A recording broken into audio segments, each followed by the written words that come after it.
choose to use Darren's service and get out in the middle of the lake, it starts out at the harbor here, this big boat, 45 foot, pulled behind by a 14 foot fishing boat with a motor on it. And that's the way we roll. It's really loud in the cabin of the boat, so sitting outside is best sometimes. Kayak gets loaded in the front of the boat, and all my gear gets usually put in on a bunk bed till we get there.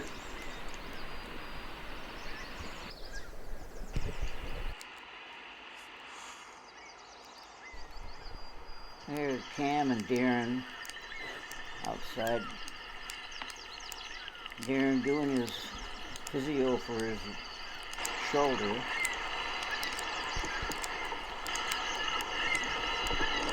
All of my stuff behind the motorboat and get the shower and unload all that. And I'm kind of good to go.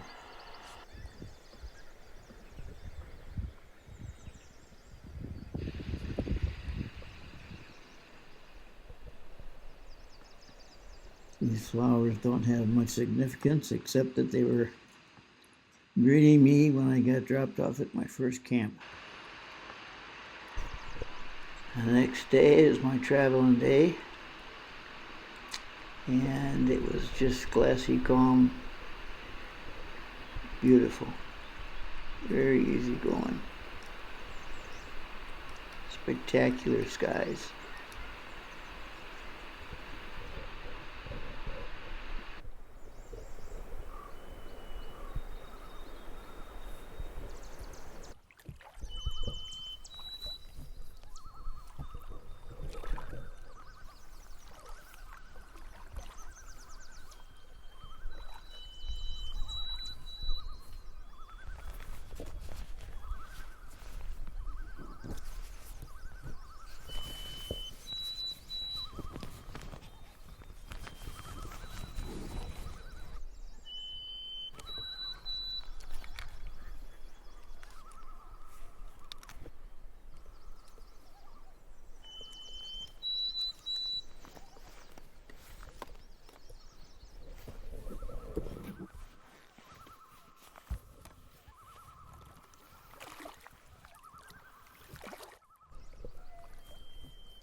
when these big cedars lie down, this could be from decades and decades ago. Waves and the ice carved them into these beauties.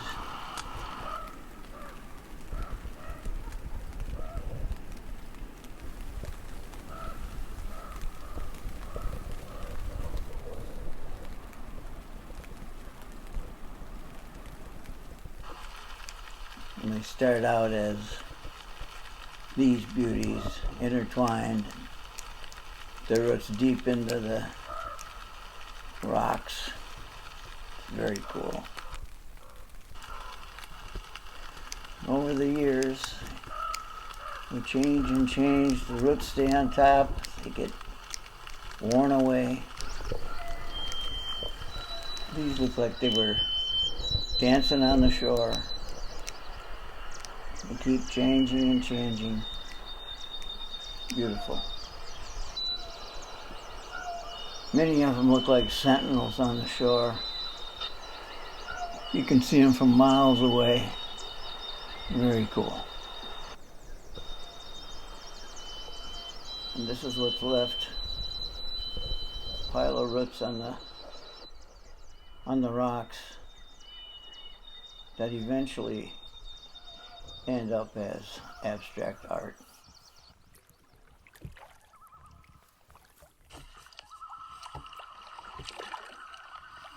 Some of them end up as pots for flowers.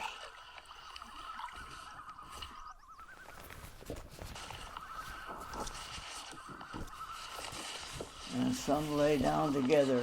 The whole group goes down. You look really closely in this batch. In the middle, there's still green growth on the tops. There's some roots still down there working. Very, very cool.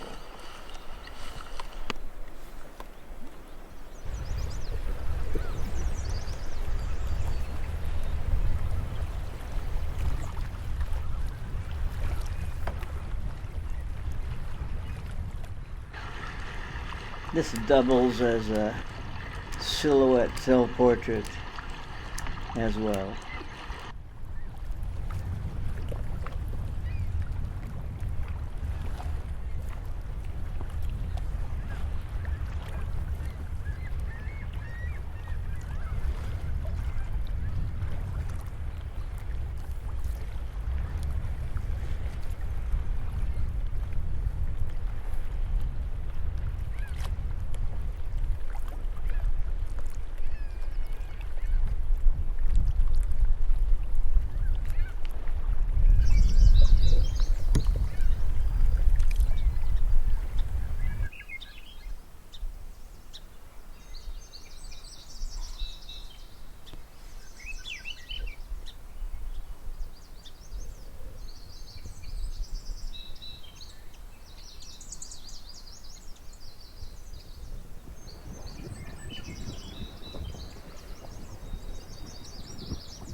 As you can see, it's a lot of caribou moss here, lichen.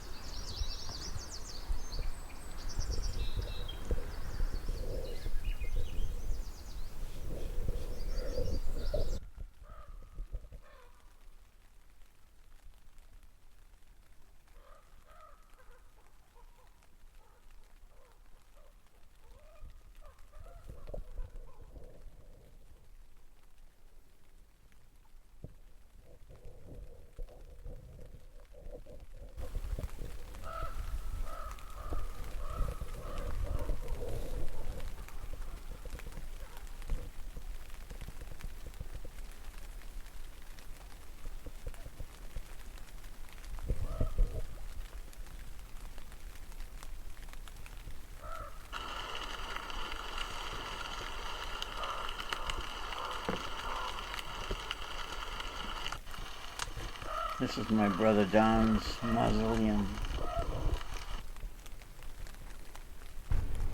Sometimes everything's real colorful, and sometimes it really just approaches black and white.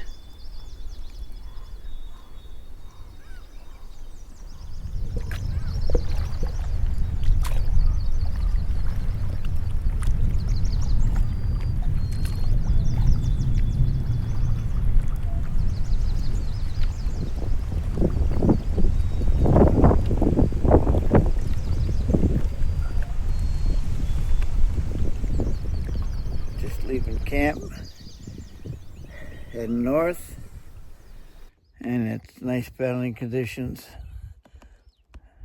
Gonna be a good day.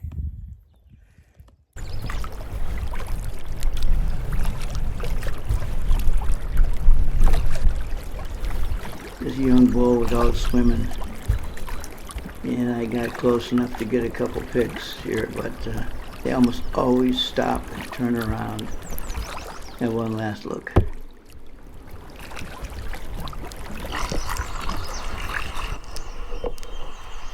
I never grow tired of the cedars growing out of the granite on lots of points, edges of islands. Great.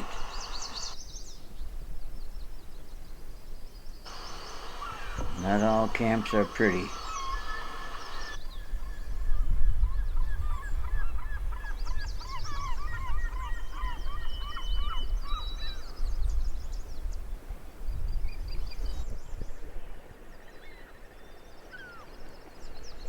So this is where we stand this morning. Made an emergency camp last night, and I'm in the mud. I'll turn this camera around, which I can't see, but there's a kayak in this mud on the shore, which was last ditch, and it worked out just fine. Had a great night. Loading up and getting out. Well, there's the top of the lake. And we're going straight ahead around that point, that low point.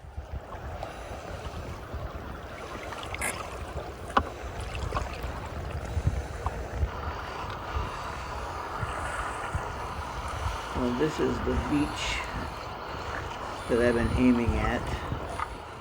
4 city blocks long. Camped here many times. It's a great spot.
I was just ready to load my boat and get down the lake.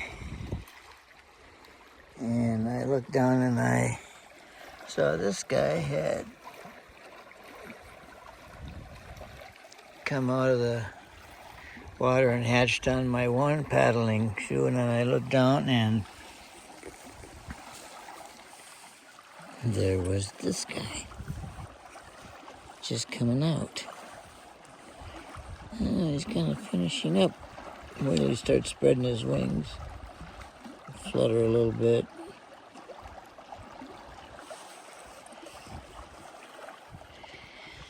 But that's how it started. Getting ready to load my boat. This is where it starts. They split out of the back. Out comes the wing section. This whole process was 45 minutes long. And I cut it in clips to make it much, much shorter.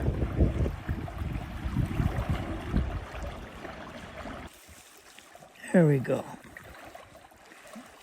Now we got the rear end coming out. Okay.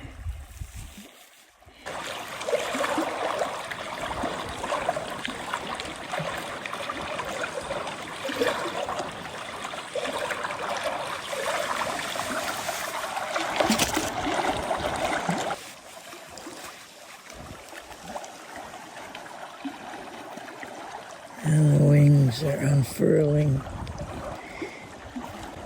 Dry out.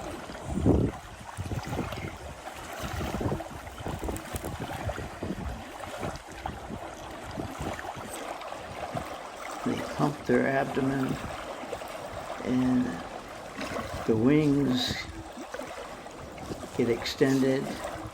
You can see they're dark brownish. Later on, when they spread their wings wide, it clears.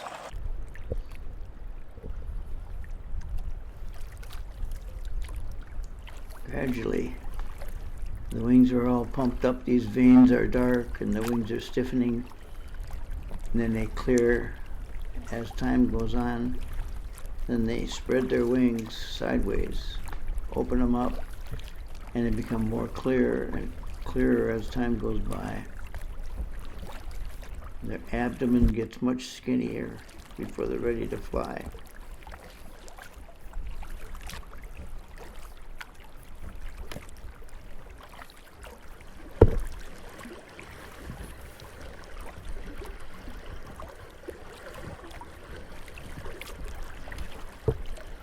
Yeah, we're getting ready. Yeah, we're warming them up.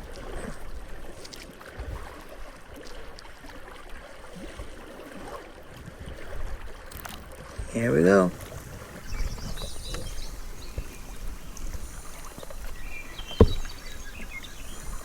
As far as I'm concerned, the evening paddles like this after sunset are the very best and worth the whole trip.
Sometimes you get the cooperative wildlife, like this McGann's are just pretty much unconcerned about me. Paddles very slowly and carefully up in my kayak. Don't make a sound. This is what you can get.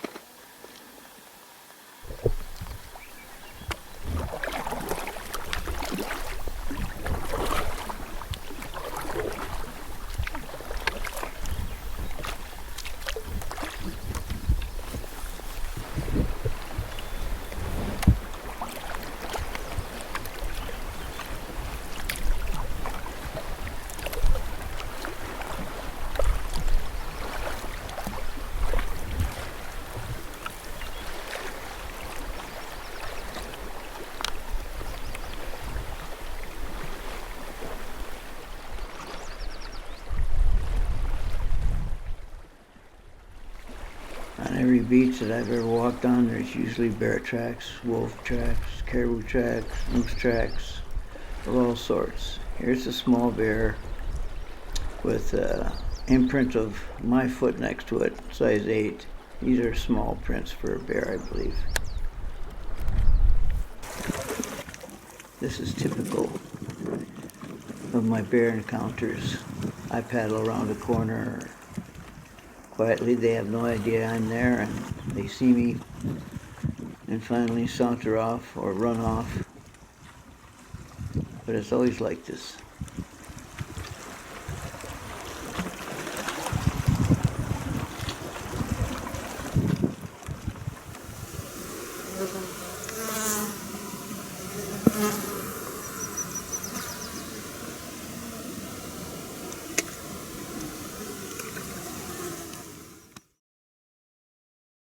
Bears are great swimmers. They're everywhere. Any island, they're there. Right where the home fires burn. Here's my camp.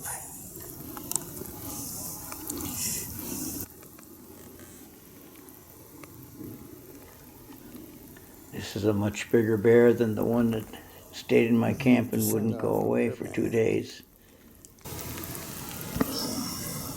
Kind of a chunky big guy here. So what do you think, Mr. Bear?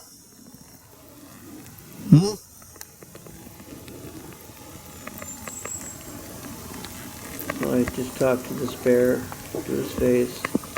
Doesn't seem to mind one way or another. This is in the spring. He's fishing for floating dead smelt amongst the jackpine pollen. And this is typical. He'll run.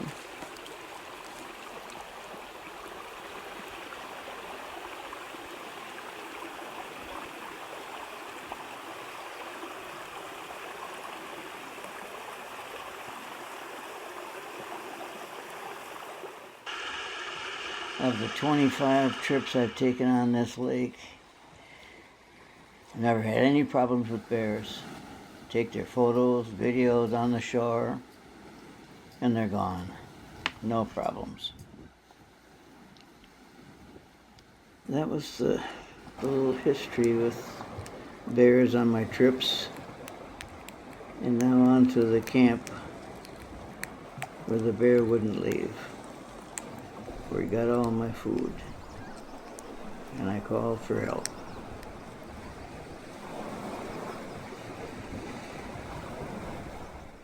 There are some cool cedars at the other end of this island that I wanted to go and visit again.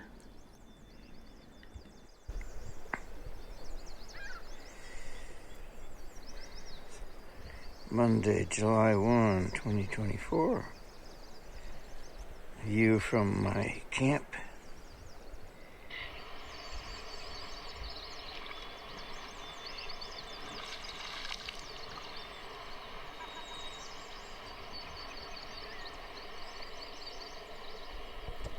It was different this time. I'd camped here many times before, but there was fish cups all over the bank, gulls everywhere, a fish filleting table, 5-gallon bucket, and a box one holder that I had just used, and the bear came and tore the seat off of it, and I knew I was in trouble.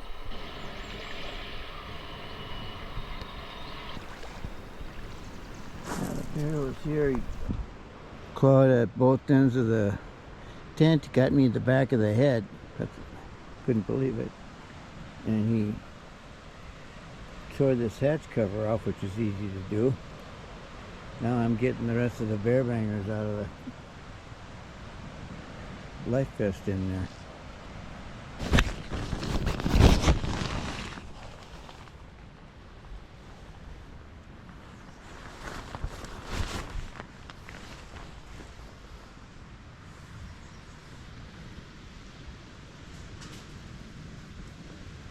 Black bear just clawed at the tent twice, growled, was after the kayak. Sent up a bear banger, but the rest of them are in the kayak. I have to go get them.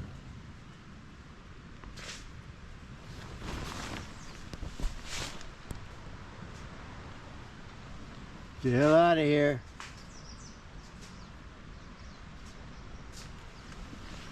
I think he's still back there. Here's something terribly exciting. Drying laundry in an incoming storm.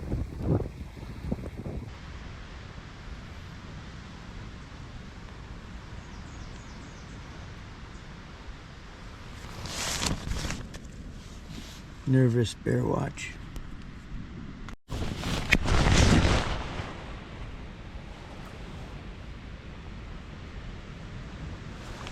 Guess it's just the way it is, I'm jumpy.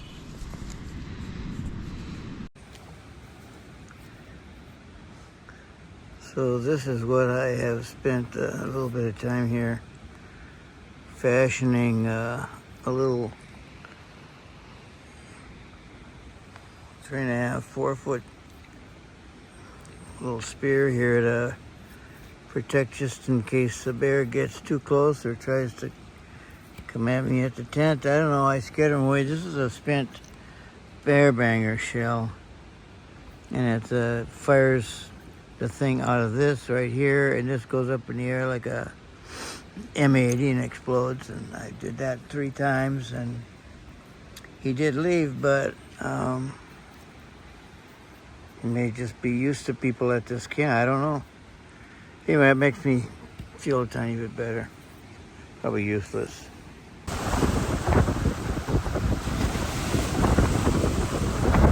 appear to be out there.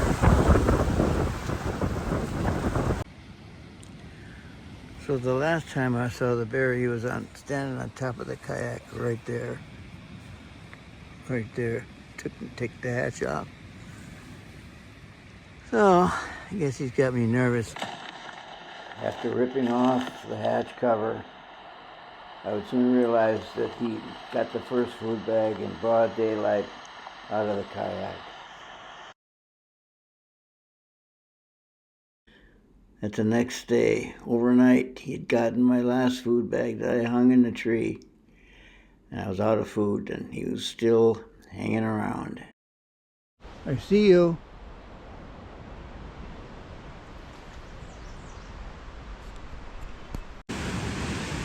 This is the weather that says I'm not going anywhere for another day.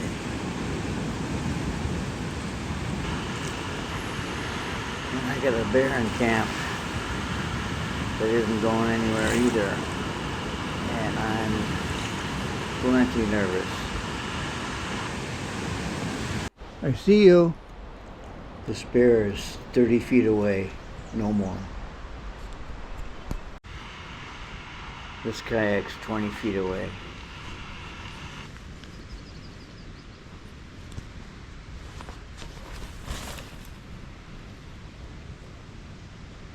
He's in the kayak. Get out of there!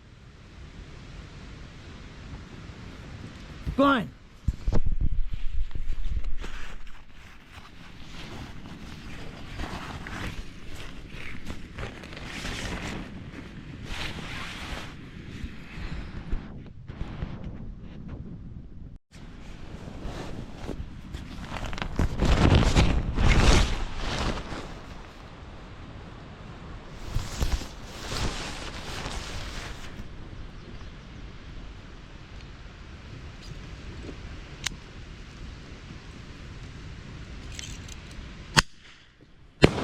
Get out of here!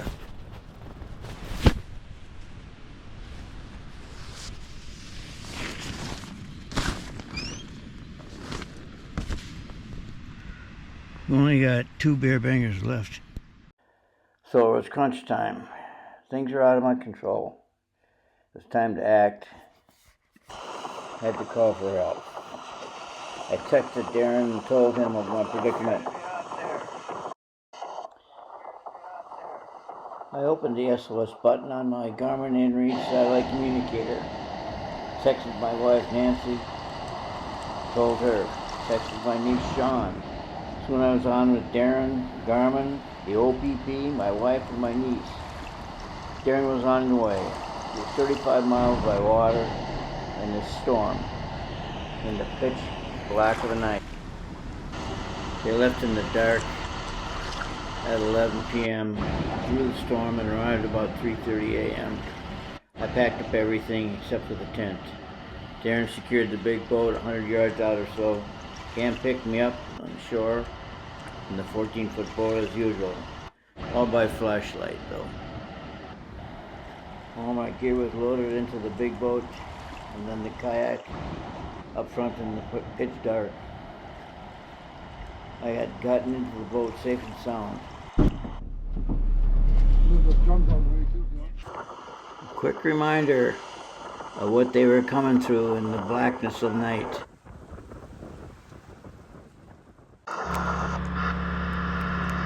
So I'm on the boat, all safe and sound.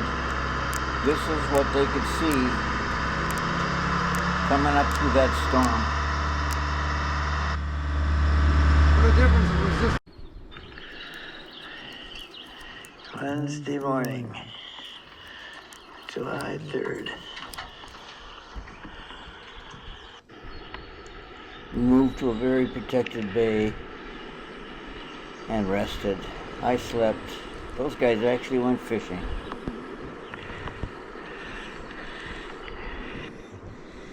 I think it's about 5 or 6 o'clock.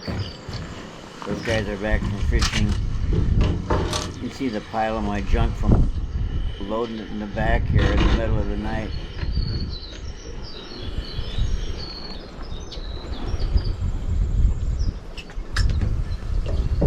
Can't buy no more fuel at the marina.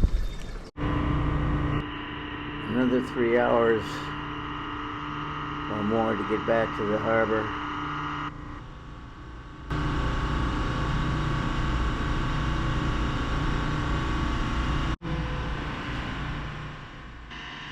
I think at this point Darren and Cam haven't slept for something like 28 hours.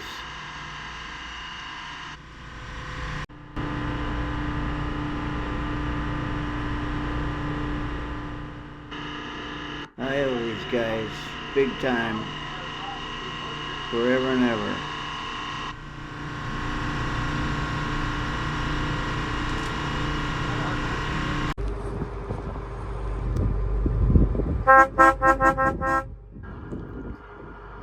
Safely back at the harbor.